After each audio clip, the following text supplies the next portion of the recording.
Mages are often undone by the things they love the most, the areas of study that they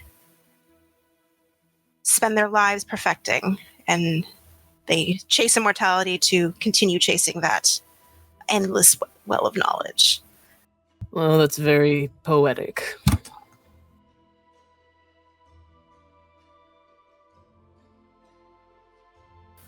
That's just my opinion, though. Again, armchair psychology. It was an elective course. You know, Kilton, you do have a point that about adjustment, I suppose. Of course I do. Yeah, we're not very well adjusted at all. Maybe it would be a good idea to spend some more time amongst the common folk. I think a lot of us are pretty disconnected from them most of the time. I am common folk. I'm self-made, businessman, sure, but I come from common roots. Or common stems, at least. We have a mage who hasn't worked in a court in decades. We have a aging poet, a druid without a circle, and a witcher who is a witcher. He's not aging. He's plenty young. I would say that none of us are exactly common folk. It's good to understand them, though. Their worlds are so much smaller. That's not true. Fuck the common folk. Oh, well, that I kind of get, but smaller I understand worlds. the sentiment, but it is their world. The average person in the north would see most of us hang, and you know that. I know. And they'd throw me and Dandelion up just for good measure if they were feeling bored. Well, if you got caught for debauchery. No, if we got caught with the rest of you, and they had a spectacle to make of it. In the north, they just hang people to do it. Yes. Yeah, we operate in a world where we can... This landscape is harsh. Between monsters and war and all manner of things that kill and destroy. We have a unique resilience to those kinds of things. They do not. But imagine in the face of such powerlessness, they would turn to anger and fear. Not saying you have to empathize with them, or that it's right. It's just a natural causality to the situation of the world that they live in. I get killed. And I get hit once. I remind myself of that when I travel through these places where I'm not welcome. Yeah, I suppose. I have compassion for them, even if it is sometimes misplaced. I think that we should... I think it's more that we all go through the same shit they do. And we also have to deal with some provincial townsfolk trying to kill us. I mean, they probably have to deal with that too. What, you steal bread in town, you get strung up. You look like you might steal bread in town, you get strung up. Saints Crossing sounds like a fucking paradise compared to most of these places. I feel that it's also worth pointing out that most of us are exempt from being drafted into the war. Oh, I've been there, done that. Oh yeah, I was fucking. I said most of us. I would not. We're exempt now, discount here. Which is nice. The one good thing about being a witcher is that they don't get drafted. I would say there's probably a few other better things. What happened to your boy at the Griffins, huh? Who went and fought and died, literally in the war. They do that out of a misguided sense of duty. I'd hardly call it misguided. Kaspar, you act like you think we really owe nothing to anyone. Yeah, if it gets them better off than the rest of the witches, I'd say it's not misguided. It's just a PR move. The poor fought to die for. I wouldn't rather be alone if that's your question. I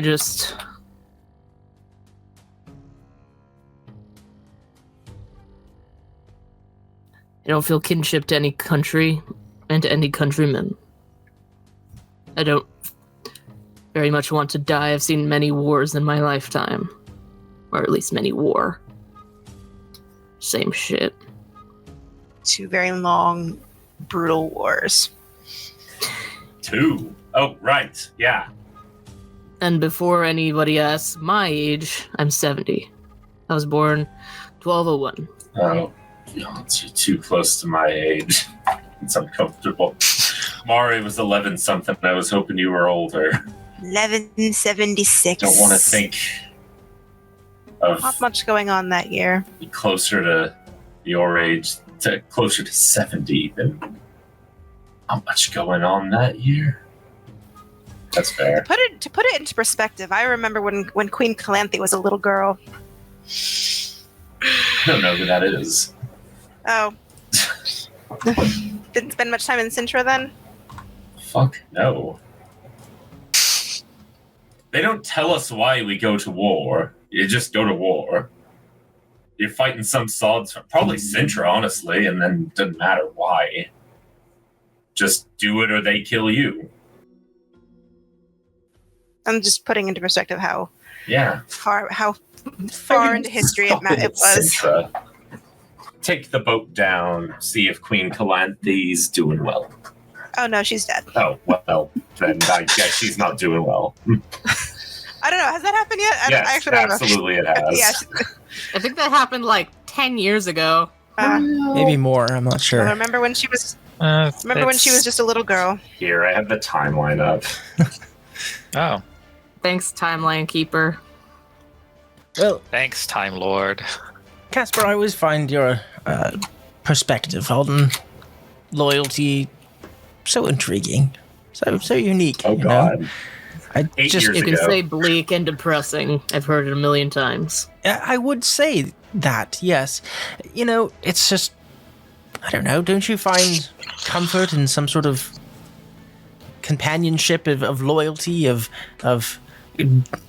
duty to some your fellows? I mean...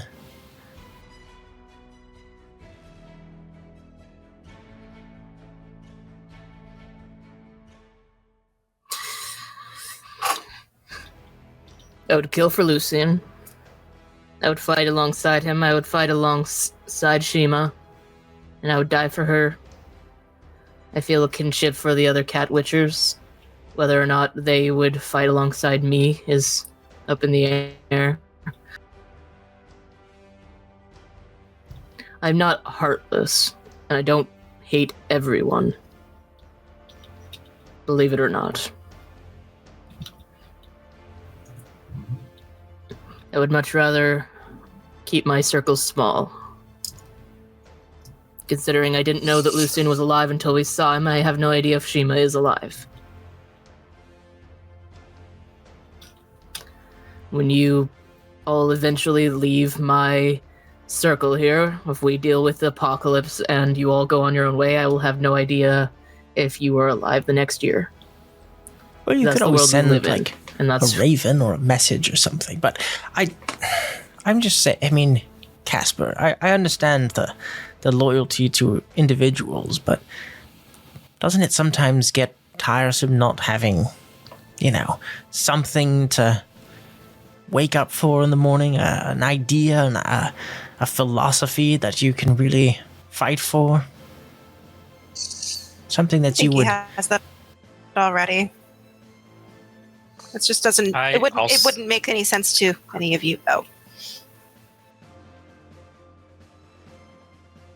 The armchair psychology course is is pulling its weight today.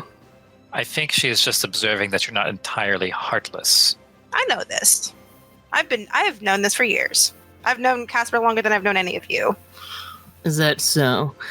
Am I really not heartless? Do I have a bleeding heart? No, they do not exist in a binary. There's not a zero-sum game of heartless to bleeding heart. You are a person who's been damaged by the world, and you respond in kind. But there's something that you want, something that I know that you want, that drives you forward, because if you just lay down and die now, you would never achieve it. Yes. I've decided to... That is the motivating ethos. I've decided to waive the fee to enter a conversation.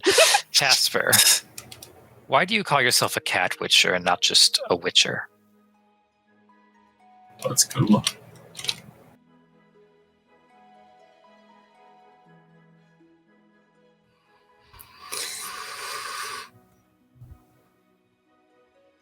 Like I said, I have a kinship to the cat witchers. I am a cat witcher. I'm more a cat witcher than I could ever be another witcher, and I don't want to be a lone roving witcher with no ties. I pretended to not be a cat witcher for a long time. I hid my medallion. I lied about my origins, and I got a lot of work that way. But it was the cat witchers who took me back in when I was deformed and when I couldn't work in the same way.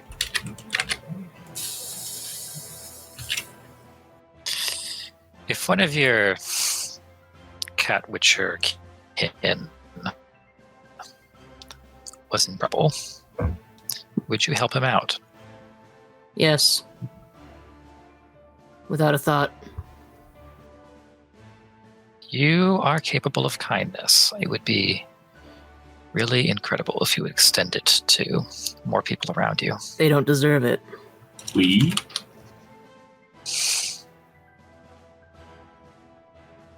Or...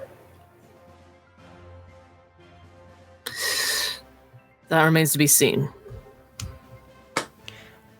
I think Opheia has hit on an interesting point, that I think, Kaspar, your affinity for the cat witchers, I think that's what you're feeling, is what all these people who go off and fight for their country and die in these silly wars, that's what they feel. It's their Temerians or Redanians or Nilfgaardians or cat witches. They feel that affinity for a place that they feel welcome, a place that they feel a part of. You know, well, I think that's the heart of what I was asking earlier. Sounds like you maybe think of it in a little different terms, but nonetheless, I think you understand it deep inside. People always like to tell me that. We all want somewhere to belong at the end of the day. People keep telling me that something Kaspar deep down. Kind of sick of it. Maybe I'm not all deep down. Maybe people just don't want to acknowledge, and he kind of looks at Opheia, that there is things on the surface. They just see what they want to see.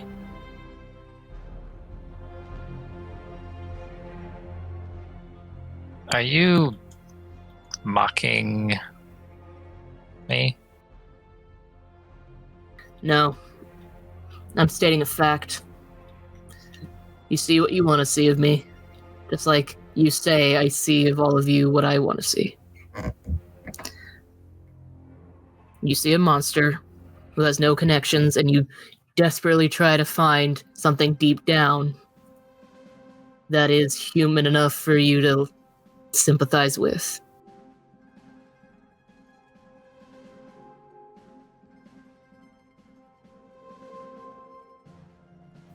But I don't think I'm ever going to be a person enough for you to think of me as a cohort. So maybe a little less of the fifth degree.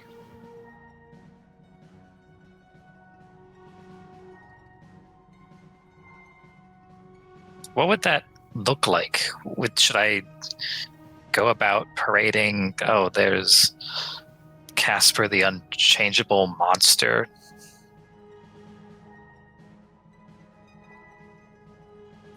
He's just Kaspar. Of Blavikan. I'm just Kaspar of Blavikan. No, I'm just a man. He's a witcher. He's both of those things. Mm-hmm. I'm a man before I'm a witcher. And I hope to whatever the fuck is out there that anybody can see me as a man and a witcher. A man before I'm a witcher. The reason I hate all of these bumfuck little towns is because they see a witcher before they see the man. Which might be for the best because they don't hire just a man. Well, I guess they hire me and the rest of us, but... They hire Kilton the merchant. They hire Mareigh the mage. They hire Dandelion the mage. bard.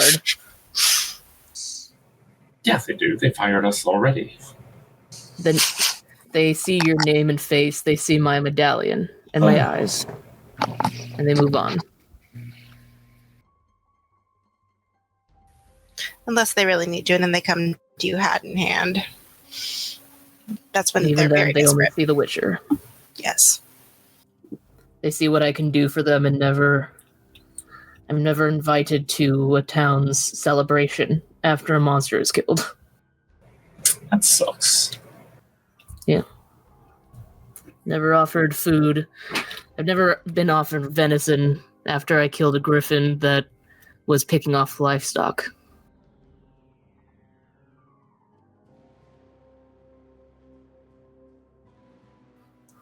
So I don't feel kinship to countries because fuck them. They don't see me as a man. I don't see them as worth a shit. I'm treating them the way they treat me, and if they change, I'll change with them.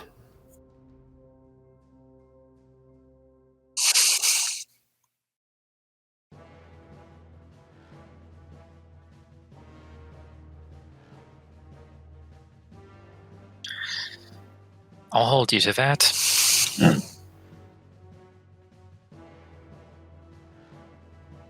It's at this point that Ramin, who's kind of ridden like a little bit ahead, like trying to like not get involved with this conversation, he's like, I just met these people. Very heavy conversation. Yeah. Break off and go near him Fair at some point.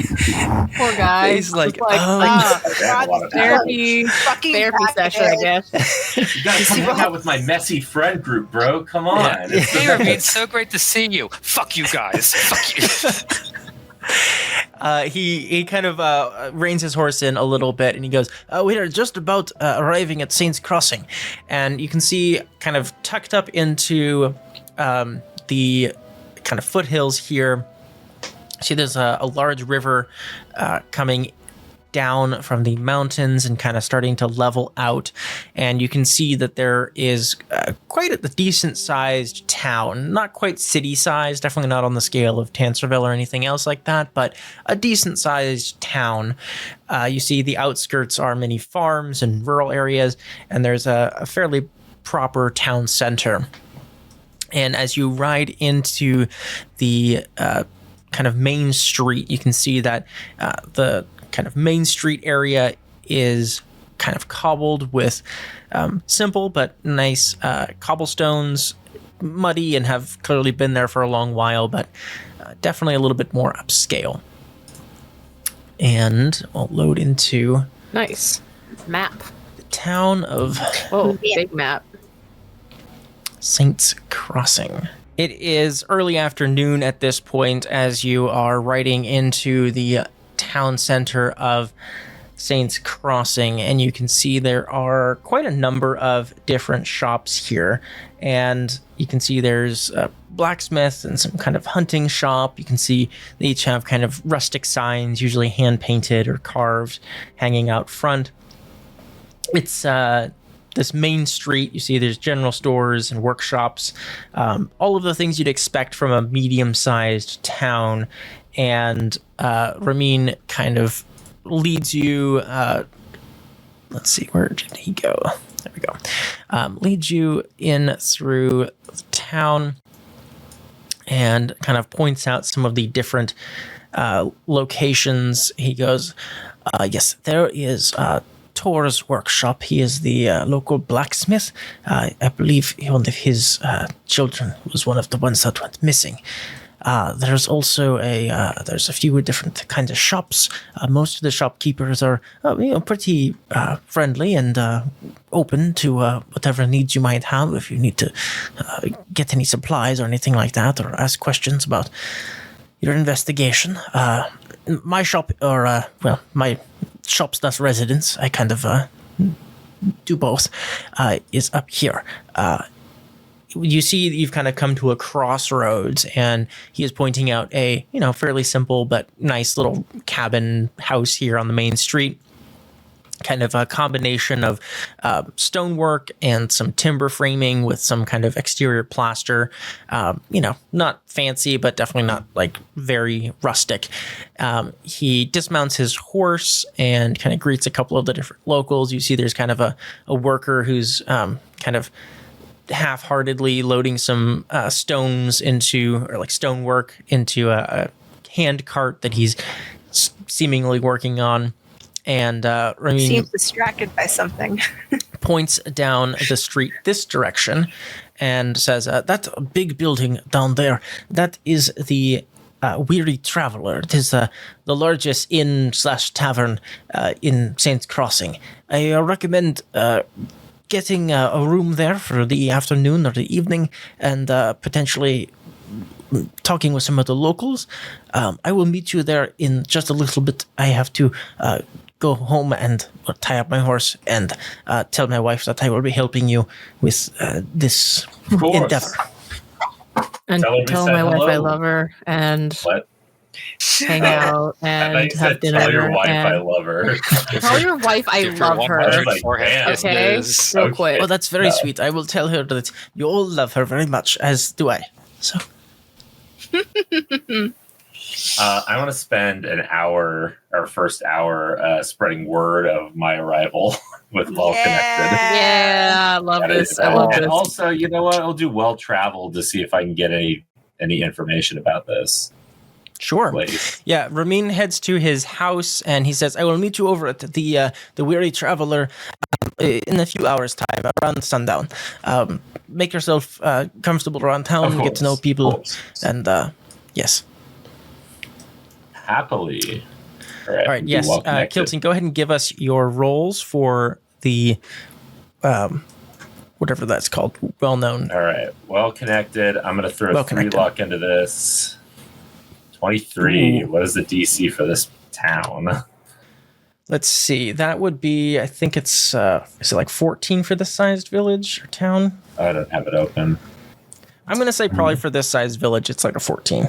Or for this town. So I'm sure there's a chart somewhere, but my reputation's really, really good then.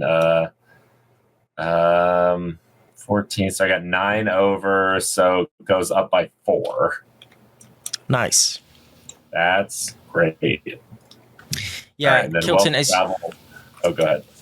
You begin to kind of, make yourself known here, like the distracted laborer kind of, looks up and sees you interacting with Ramin and, sees your kind of friendly demeanor and charming affect. And word kind of begins to spread that like a new group has rolled into town, and the townsfolk seem quite friendly towards you at the moment. Nice. That will be good 14. For getting information. Settlement sidebar, Well Connected and Rookery. Thorpe is 14, so you got it. Okay, cool. Seemed like that was about right. So. Yep. All right, I'll do a Well Traveled. See if we can know about the specific culture here. What do they like? What would be easy to sell them? Like we were joking earlier about sunscreen and Nilfgaard. Like, yeah. I'll throw 3 luck onto this as well. Really counting on not having to make too many more rolls. Ooh, yeah. All right. So, with a 24,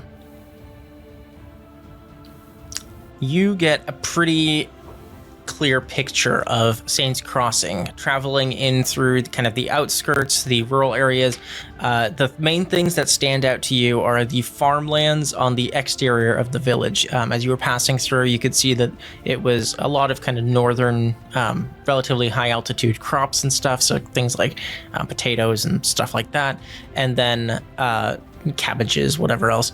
You also noticed the river that was flowing down out of the foothills that the city is kind of built along, obviously kind of feeding into that agriculture element, but you also noticed that there was quite a few fishing boats, small kind of dinghy type fishing boats out on the water, and you get the impression that this is also a large part of the economy here is the fishing element.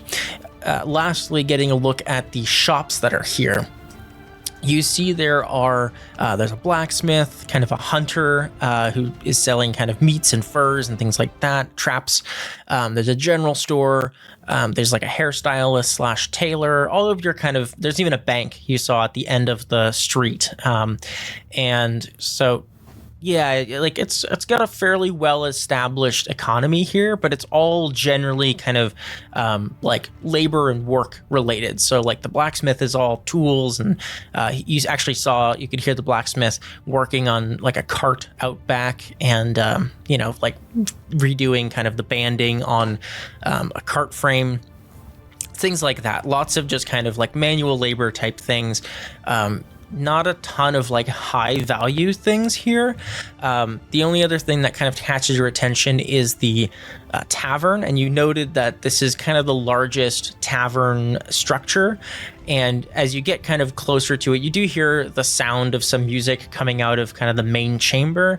And with a 24, you would figure that the best way to make money in a town like this fairly quickly would be like performance-based stuff. They don't get a lot of entertainment, and they're probably willing to spend what little money they have on entertainment type things. So like gambling, musical performances, things like that.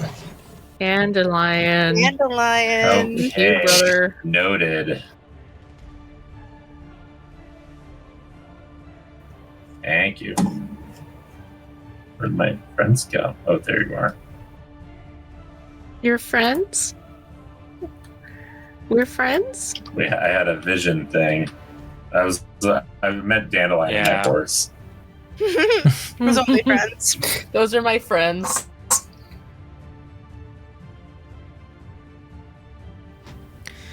All right.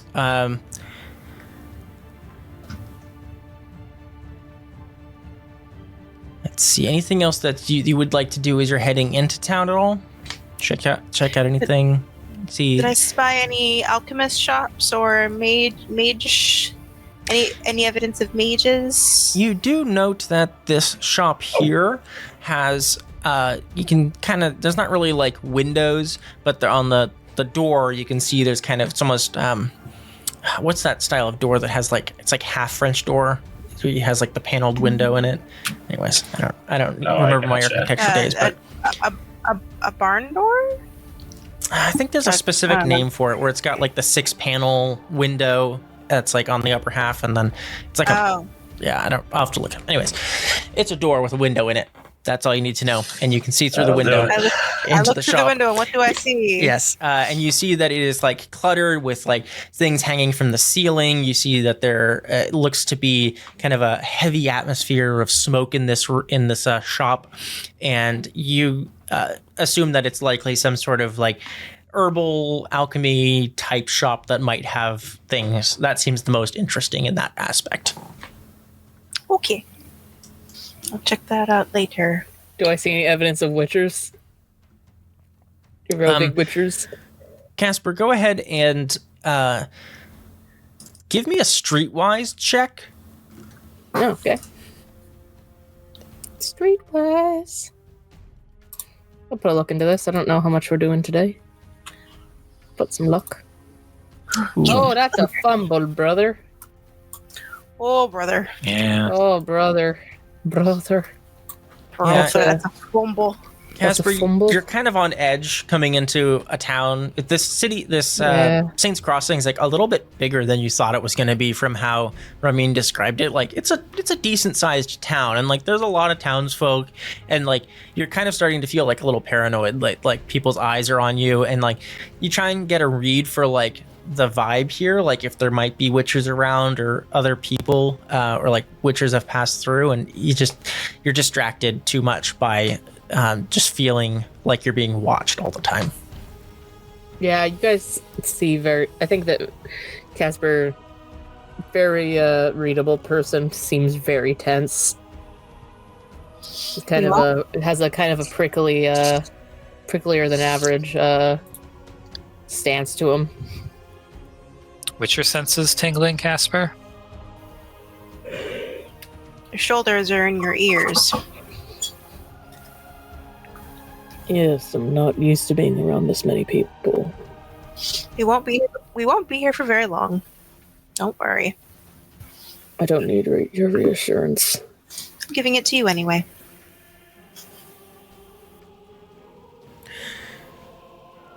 All right. Are you guys heading towards... go ahead, Opheia. Can I determine if there are any druids in We're all just looking for our fucking friends. We're looking for my people. Thank God. My people. Among us. Sure. Opheia, I'm also going to have you go ahead and give me a streetwise check. Are there any imposters in this town? Are there any imposters? Free luck into it. 21. All right. Opheia, taking a look around here, there is not really any evidence of any druids or any kind of any signs that might suggest that druids are in this area. Looking around at the general agriculture and kind of the landscape, you see a lot of the things that you normally attribute to humans and the way that they take care of the land. And you see that it's the phoning it in approach. Yeah. There's getting what I need out of the land and nothing more. Yeah, many fields that are like poorly managed, and just like to the extent that farmers are, knowledgeable in their own way, but not taking care of the land in the way that a druid would. And it kind of makes you a little sad as you kind of like come into the city itself and you see like lots of tree stumps and things like that. You don't really see any evidence of any druids, and you get a few kind of looks of like questioning, like looking at you in a way that suggests people haven't really seen someone with your kind of air before, or recently at least. Gotcha. That lady, who the fuck are you? That lady's vibe is really weird. Yeah, they don't get a lot of hippies here. Why is Tilda Swinton here? Julian kind of looks around and he goes, "This place seems..." I wonder if there are any bards around. "Nice enough. Should we get a drink? I don't know if... Was it too early?" Yes. Let's observe the local color at the bar. Maybe play them a tune or two. I could probably be persuaded for the right amount. What's your usual going rate? More expensive than they can afford, but also I haven't had a chance to perform in a while, and, well... You have to keep the skills oiled. Exactly. Let's check it out and see what it looks like at least, and get a feel for the place. You played piano quite well at the... Oh, thank you. At the Mage's Lodge. I said mages are always buying musical instruments that they cannot play and just using them as pieces of decoration. Always annoyed me. I guarantee you that was the first time that piano had ever been used.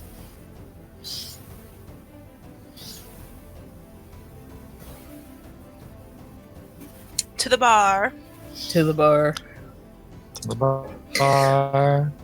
To the bar. All right. It's down here, right? Yes, you guys Take our ass to the bar.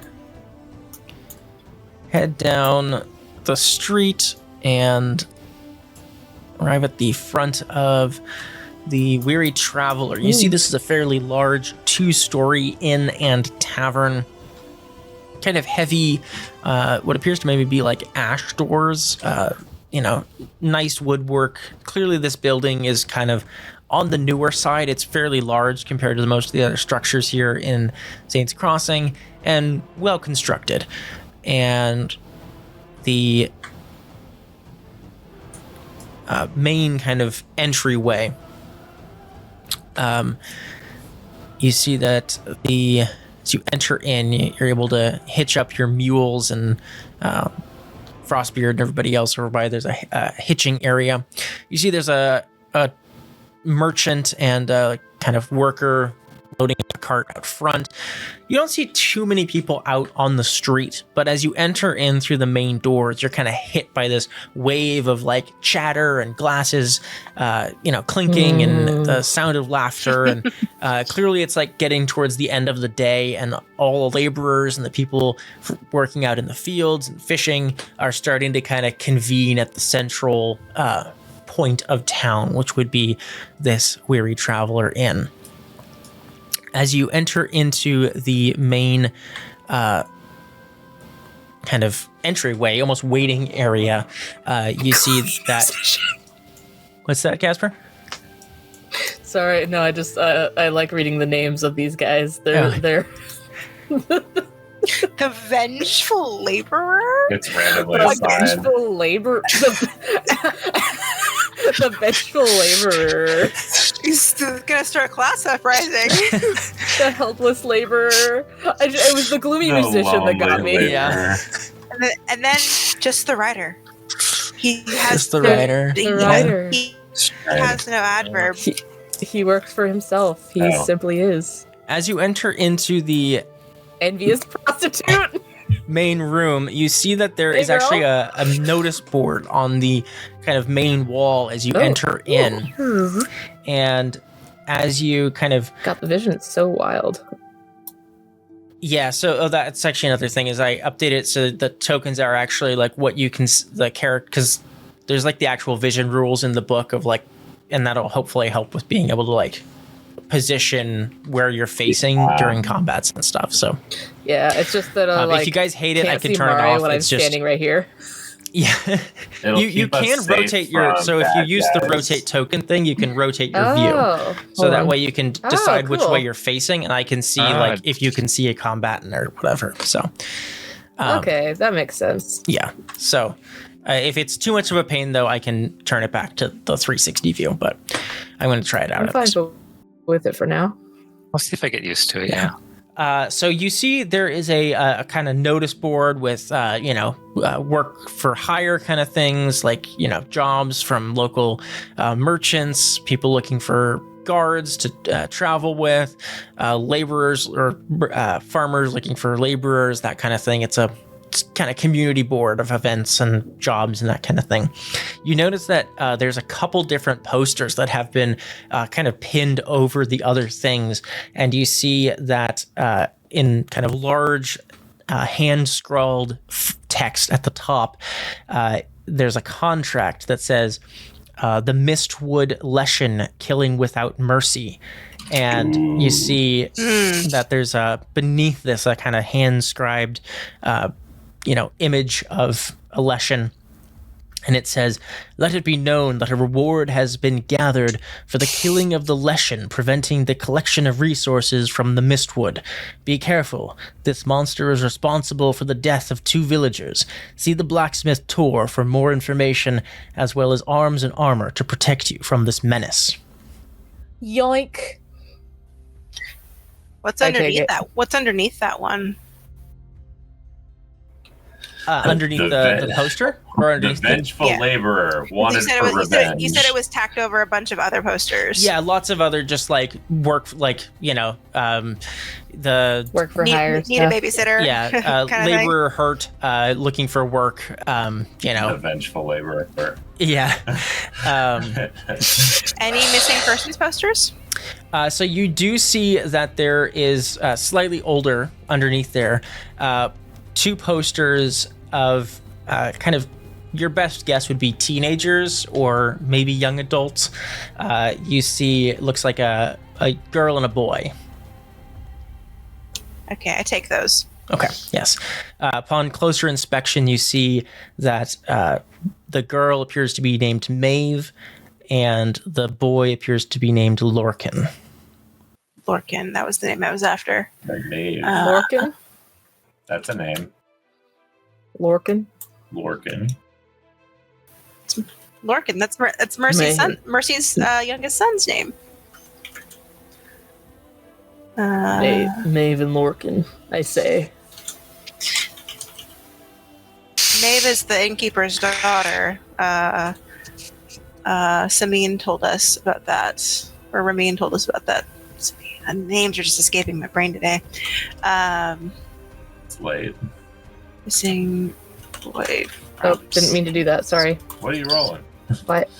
I didn't mean to do that. I don't know why. Man, I wish I knew hydromancy. I wish I had taken that. But Mareigh is not a diviner. I specifically chose her rituals the way I did. But I wish I knew hydromancy. Well, I believe we just call it raw dogging it. These Use social encounters. Don't use magic to peer into the past about a person. I guess I could just talk to somebody and see. Yep. Like, Yeah, you could just talk to people. I could just talk to people, but hydromancy could tell me what happened to her specifically. well, Kilton could talk to people. I'll pour you a glass of water while I talk to people. You get on it. I want to listen.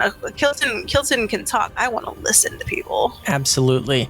As you come into this main chamber, Mareigh, the 2 posters kind of folded into your bag. You are all kind of bombarded by the noise and chatter of this lively tavern, and you see what appears to be your best guess would be the owner, kind of a little bit better dressed than some of the other people you've seen, and kind of a weary looking middle-aged man, kind of bags under his eyes. His hair looks like it's kind of unkempt. He looks like this is not his normal appearance, and he kind of comes up to you and he goes, welcome to the Weary Traveler. I am Lun, the owner. Please. Lun? Yes, Lunn. And he says, please, welcome. My associate at the bar can help you with food, drinks, and if you'd like any rooms for the night. I'm sorry, I'm just not myself. There's a lot that's been going on. But I not to bother you. I just please ask my associate if there's anything, and welcome to the Weary Traveler. Thank you. Thank you for the most auspicious welcome. He gives kind of like a half-hearted little bow and shuffles off towards the back room again. And that is a man that has not slept in days. Yes, I'll have everyone go ahead and give me a human perception check on Lun, who is kind of here with the group. Let's play a game called How Bad Is It Gonna Be?